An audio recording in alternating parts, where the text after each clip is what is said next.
All, my name is Ryan Leak. I'm an author and speaker from Dallas, Texas, and the verse of the day is James chapter 1, verse 27. It says this: religion that God our Father accepts as pure and faultless is this, to look after orphans and widows in their distress, to keep oneself from being polluted by the world. I want us to consider the first of two things that God our Father accepts as pure and faultless, and that's looking after orphans and widows.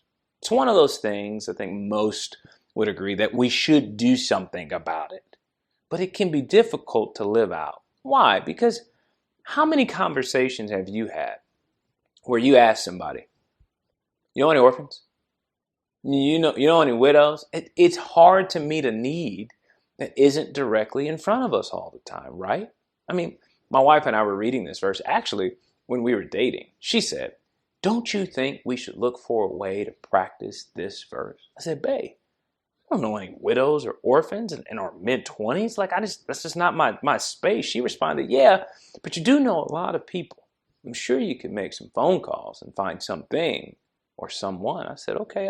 So I called the administrative assistant of our senior pastor at the time, and I said, hey, how you doing? Look, so my girlfriend and I were reading about looking out for widows and orphans, and we just don't know where to start.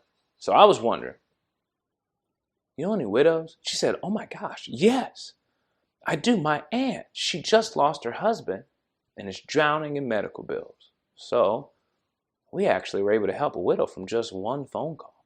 I think what this verse really requires is intentionality. If you're trying to look out for widows and orphans, I highly doubt you'll fail.